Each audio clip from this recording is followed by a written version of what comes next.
salut Fernando. C'était dur de venir. Hein. Salut, c'est ici le docteur Julius. Ouais, c'est parce que c'est moi le docteur Julius.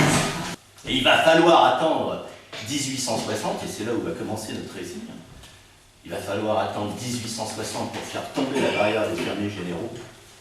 Et puis surtout, agrandir Paris jusqu'au mur des fortifications, en créant 6 nouveaux arrondissements. Ouais, enfin, c'est déjà le Grand Paris, quoi. Tous les jours, sur le tapis vert, du terrain vague à tout souvert, ils vont échanger les taloches, les mioches. Et n'en déplaise aux vieux bougons, que ça fait sortir de leur gond, ils ne sont pas que rigoloches. On dit l'Empire à bout de force, que la poule a couvé son œuf, que le règne du maudit Corse finira en 69. Puissions-nous revoir en France ces jours heureux dont vous rêvez, au signal de la délivrance, nous ferons sauter les pavés.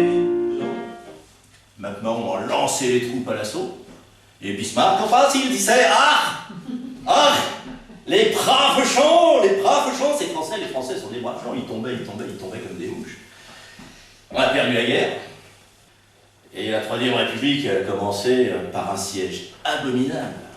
Et ça a été un moment terrible pour le peuple de Paris.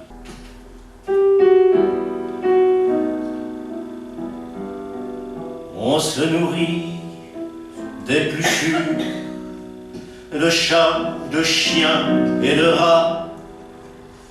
On vend des choses au tas que l'on jetait aux ordures. Mais on s'en repaît enfin pour ne pas mourir de faim.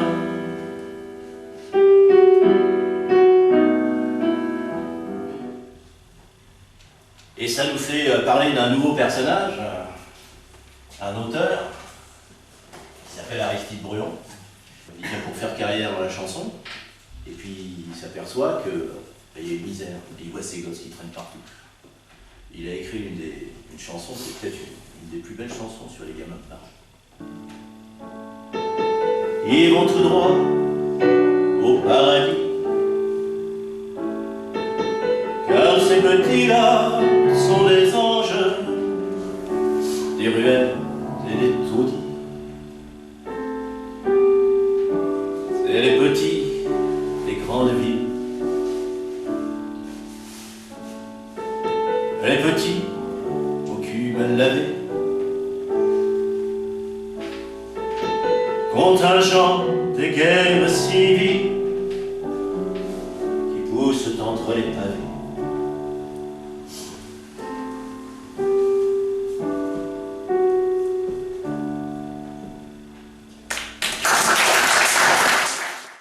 Et de temps en temps, il y avait des petits arrangements entre frères et sœurs, des choses que la morale réprouve, hein, oreilles sensibles, n'écoutez pas, hein, parce que c'est pas propre tout ça.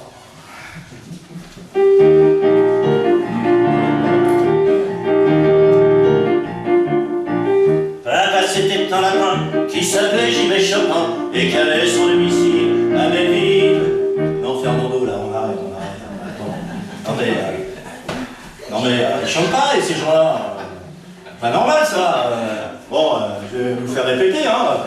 Papa, c'était un lapin qui s'appelait J.B. Chopin et qui avait son domicile à Belleville. Le soir, avec sa petite famille, il se trimbalait en chantant des hauteurs de la courtille. Amélie-le-Montant, Amélie-le-Montant. Ben, ils ont compris.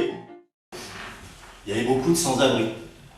Et ben, les sans-abri, où est-ce qu'ils allaient Eh ben, il y avait un point comme ça, du côté des fortifications. On appelait ça la zone non constructible. La zone non édificandie, parce que dans les 150 mètres avant les fortifs, il n'y avait pas le droit de construire, pour que les armées puissent passer tout ça, les guetteurs et tout. Et dans cette zone non édificandie, eh ben, les gens, ils allaient dormir quand ils n'avaient pas de logis. Ils allaient dormir et ils disaient « je vais dormir dans la zone ». Et cette expression, elle est restée. C'est de là que ça date. Oh ouais, on y va, oh le gaz il va dans la zone, sans zonard. Ouais, mais ça date de l'époque, hein. Faudra raconter ça aux jeunes. Hein. Ouais, c'est des trucs de vieux ça.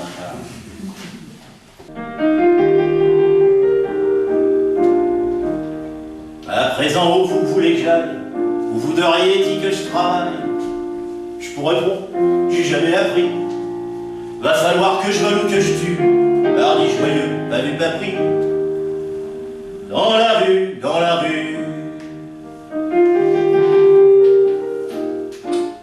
Alors, qu'est-ce qu'on fait quand le gouvernement, face à cette misère, il n'a pas de solution, puis il a envie d'étouffer les velléités du peuple à prendre conscience de ce qui lui arrive?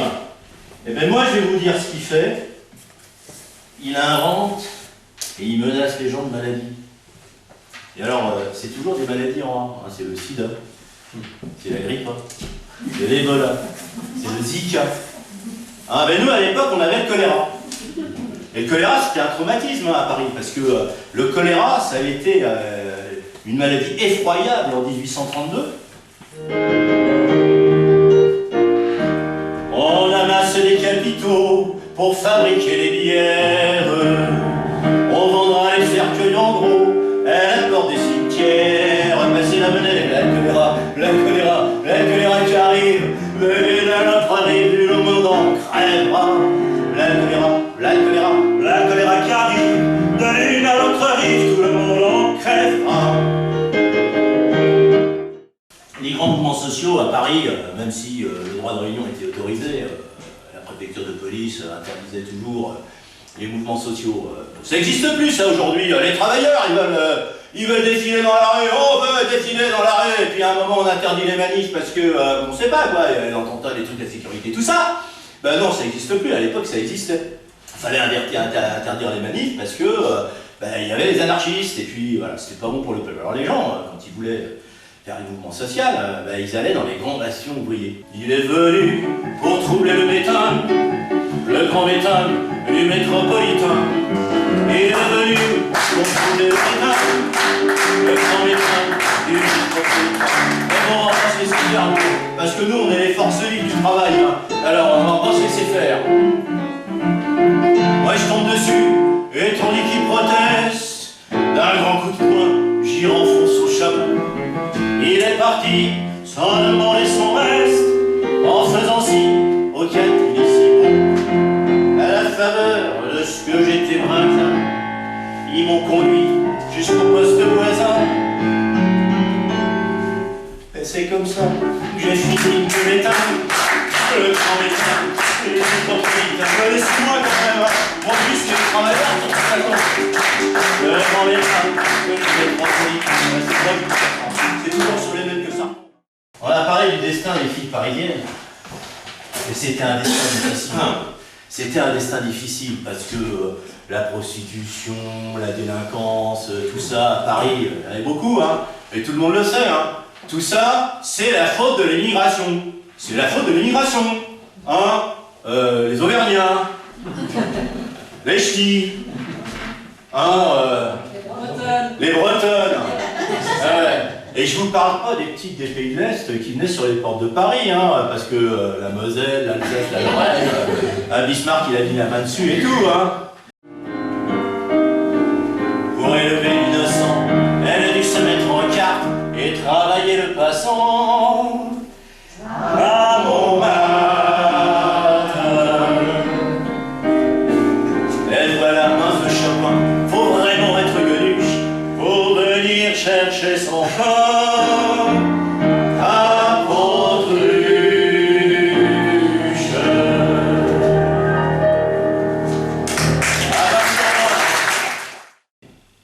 Quand il y a des souvenirs tragiques, quand il y a des événements dramatiques, souvent les gens dans la rue, ils descendent et on voit des gens de toutes sortes et de toutes classes sociales. Et là, devant le mur des fédérés, les policiers, ils vont essayer de regarder ce qui se passe avec la manifestation, ils voulaient la disperser, mais ils ne peuvent pas. Parce qu'il y a autant de bourgeois que d'ouvriers. Il y a toutes sortes de gens. Et il y a même des députés. Et c'est ce que raconte la chanson de Jules Jouy, qui montre justement cette manière que que les gens ont eu de communier à un moment, et c'est une chose qu'on retrouve souvent dans l'histoire, qu'on peut retrouver aujourd'hui dans l'histoire de France.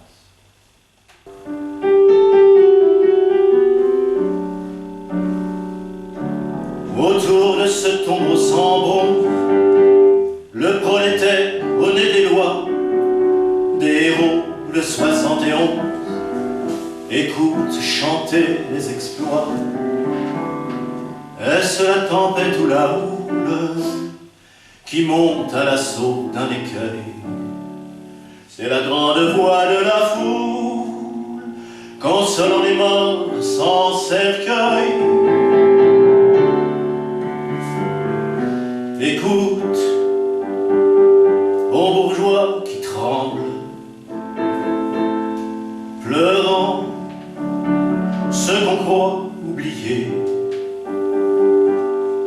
Le peuple tout entier s'assemble et reste ensemble près du tombeau, les fusillés. Près du tombeau, les fusillés.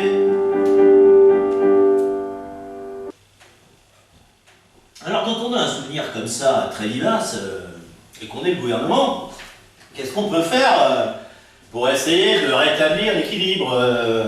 On va dire d'endormir le peuple, hein. C'est ça le rôle des politiques, c'est d'endormir le peuple, non? Non? Bon, ça a évolué, ça a changé.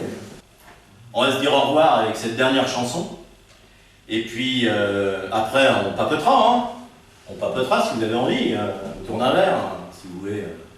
Un peu quelques anecdotes croustillantes sur Paris. Et puis peut-être qu'un jour, on se reverra.